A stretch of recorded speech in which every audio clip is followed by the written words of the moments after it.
Hi everyone, so my name is Lily and I'm the book blogger behind Utopia State of Mind, and today I'm going to talk to you about my 5-star contemporary reads of 2020 part 2. So if you're not aware, I have a series now that I've been doing of 5-star reads of 2020 where I talk about all of my 5-star reads of 2020. I had over 100, so if you haven't checked up on those videos, I will leave them in a playlist together for you.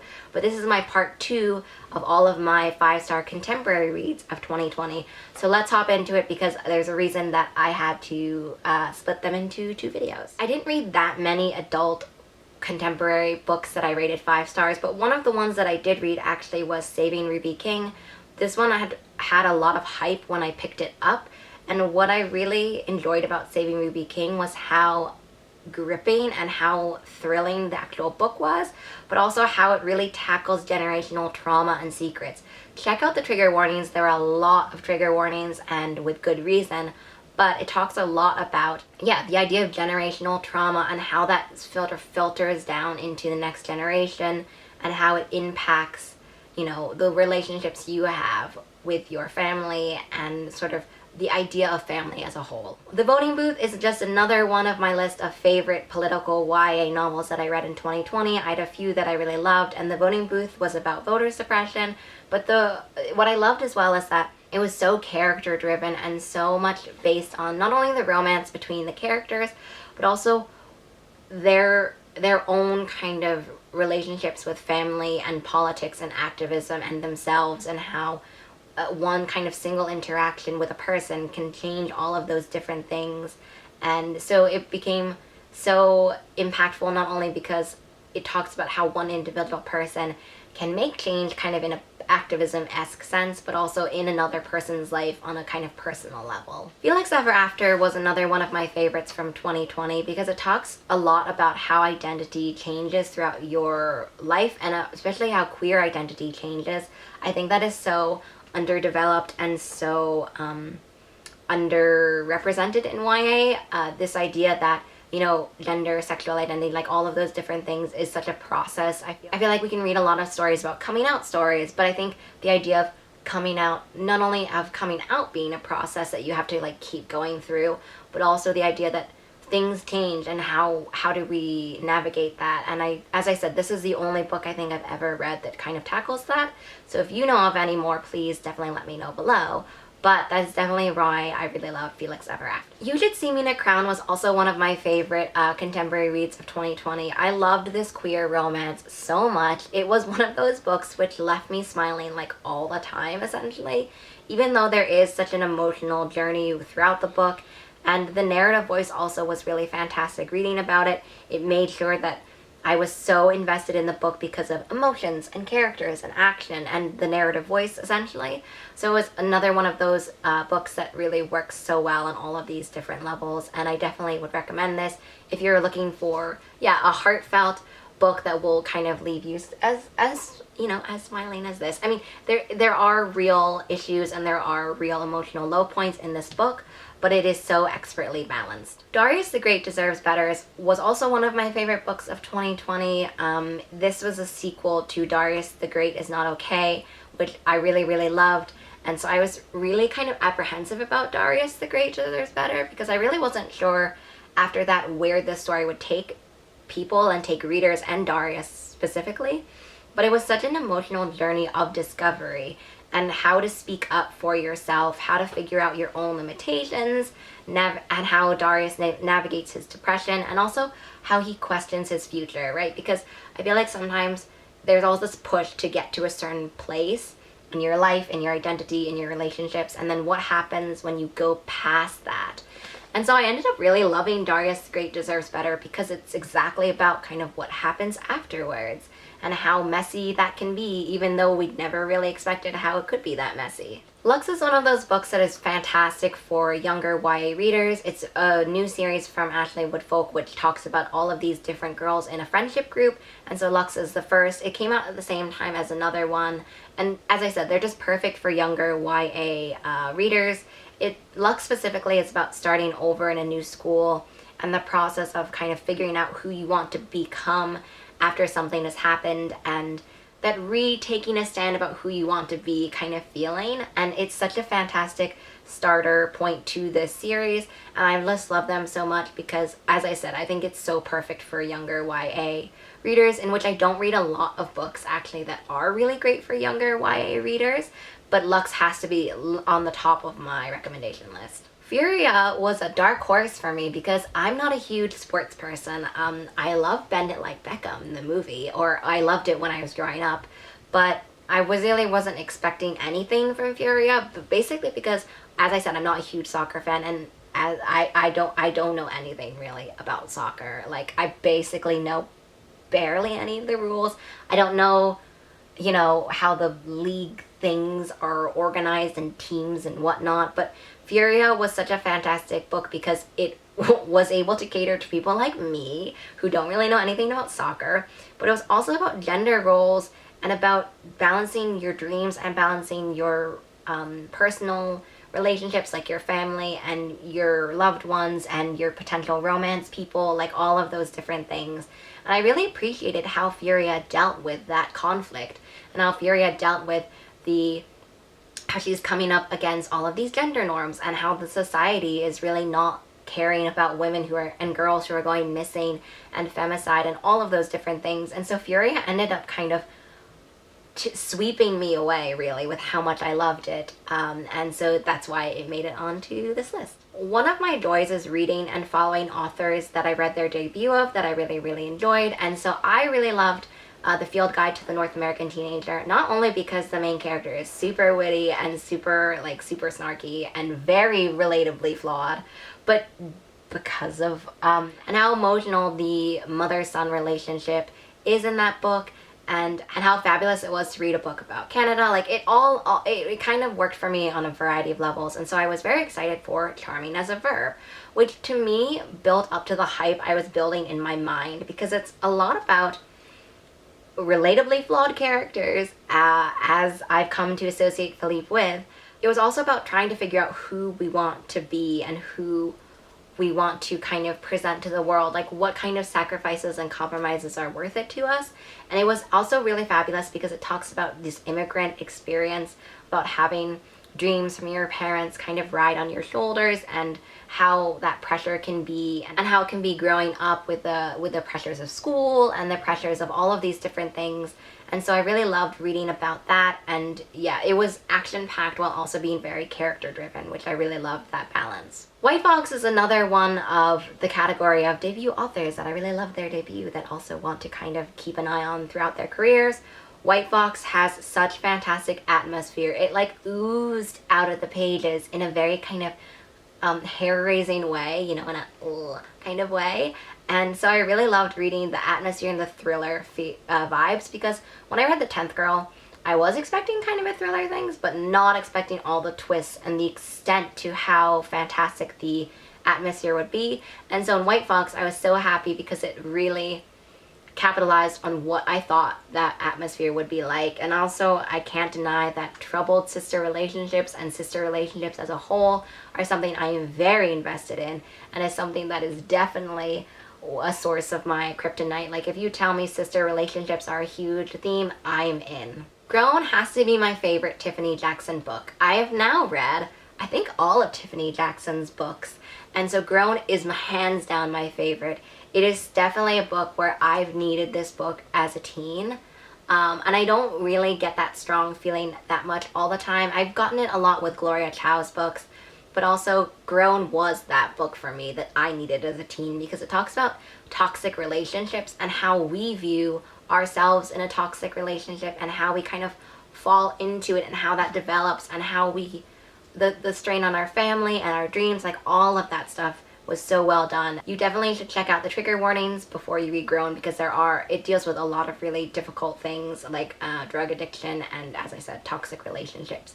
But it's so emotionally suspenseful because it did not feel as suspensefully, I guess, removed from what I could anticipate life being like, which is a very confusing sentence. So let me backtrack a little bit. What I think sometimes with emotional suspense and kind of thriller books, it's like thrilling, but in a, I like to watch, Criminal Minds, or I like to watch, crime detective shows, and those are thrilling whodunits, but like I'm not a detective and I'm not a serial killer. So it grown to me felt thrilling in the, this is something that feels very real and very relatable and very close to what I could envision an actual scenario in my life, or you know, a life of people around me, in a way that it's like, I don't think that people around me are serial killers, so I just don't really feel like I probably will get, you know, interviewed by the police because of a serial killer that is like my friend. So, you know, A, that's probably what everybody thinks, and B, I don't even know how I got off track so much to talk about serial killers. Early Departures was definitely a book also that fell into the debut authors that I want to, would definitely watch out for. The Opposite of Always was one of my favorite, it is one of my favorite books still, because it talks about time travel, and it talks about mistakes, and in a contemporary setting, so not in like a very much, oh, I'm gonna jump between time world things with my little wristband, like boop, boop, not like that at all. So Early Departures was something I was definitely looking forward to because of how much I enjoyed Opposite of Always, and I was not let down because it does have a sci-fi feel to it, which I definitely think you'll get if you read the synopsis of Early Departures. But what I loved was how much it's about moving on and about grief and mistakes and regret.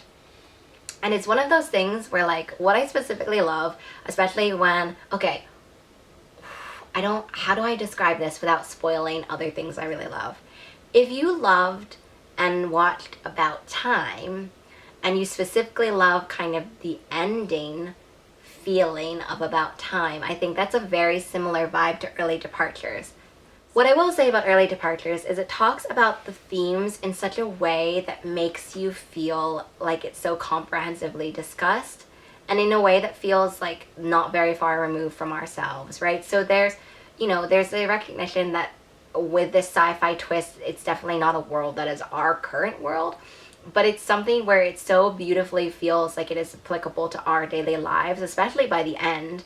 And so that's what I loved about Early Departures. Blood Moon is another novel in verse that I ended up really enjoying, not only because it talks about slut shaming and specifically period shaming, but it also has such a core friendship, which I didn't expect based on the blurb and didn't expect based on the cover. Like, I just didn't expect it in general. But it was so great because it talks about friendships and friendship fallouts and that kind of course of a relationship cycle, and about finding strength and fear and doubt and stuff in friendship as well, while also tackling all of these different really awful experiences.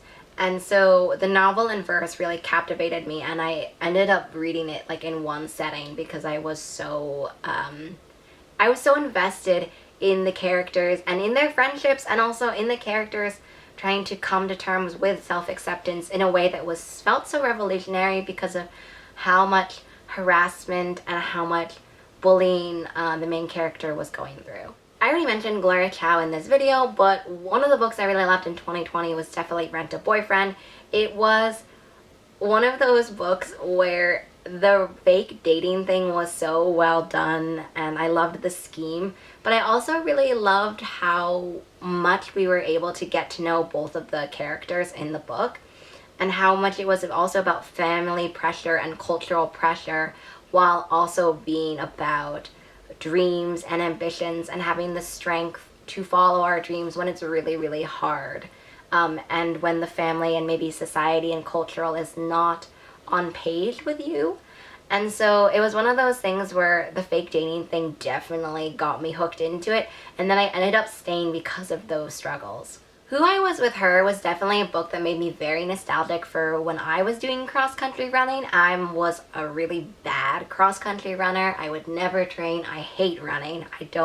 I only did cross-country running because all my friends did running, and so they were doing cross-country, I think, when track was on off-season, but I was really bad at it. I was bad at both of those. So Who I Was With Her felt very nostalgic, and it was also hugely about grief and coming to terms with queer identity and coming out, and about trying to figure out grief in silence and how it feels to kind of be in such pain and not being able to share it and not being able to speak up about it. And so it was just so emotional, and it was one of those books where I read in a very short amount of time because of how invested I was emotionally in these characters and in their journey to navigate grief and to navigate loss. It felt very relatable in a way that I definitely could have seen the situation happening. You know, if you maybe weren't out to your friends or to your family, and yet you had a crush or a relationship and were, you know, in that,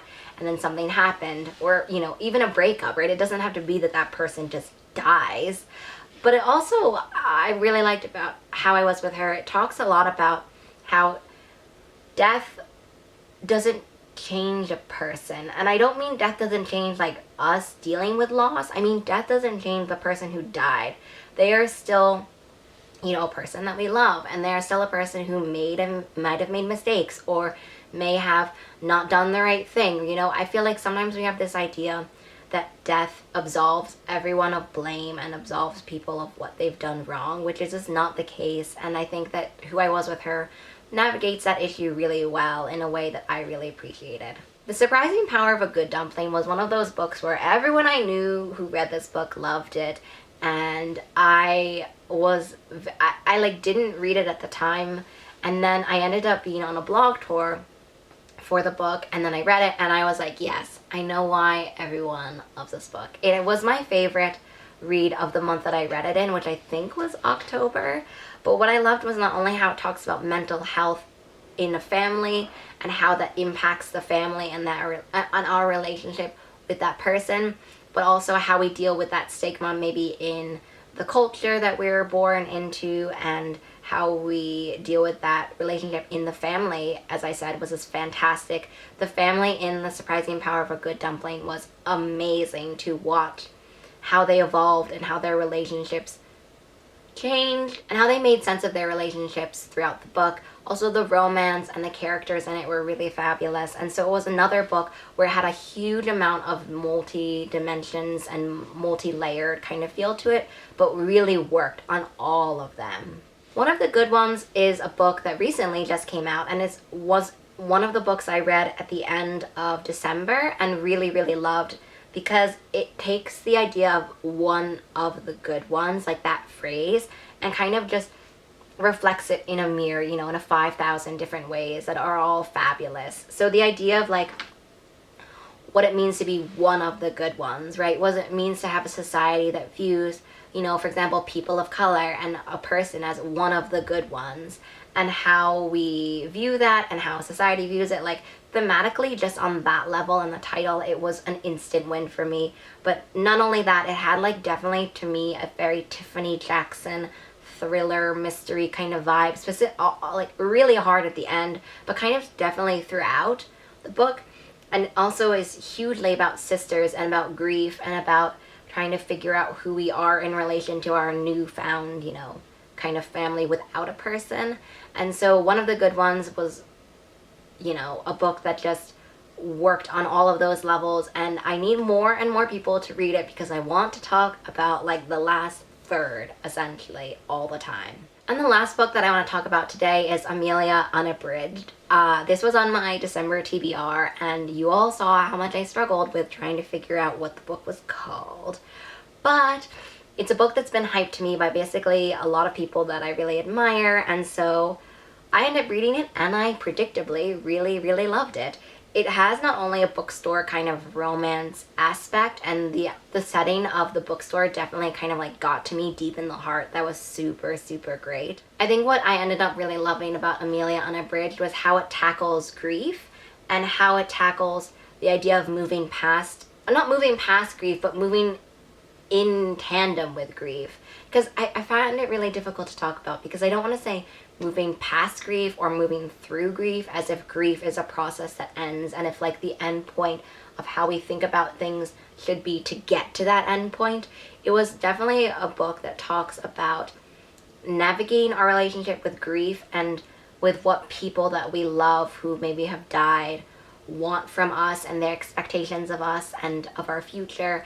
And so it was just emotionally just so there, and also a book that I ended up just breezing through because of all of those different themes and the characters, and predictably I ended up really loving it. So that brings me to the end of all of my 2020 5-star contemporary reads. I hope you had a really great time, and as I said, if you haven't seen any of the other videos in this kind of series, there's a playlist and this is part of it, so hopefully you can find it that way.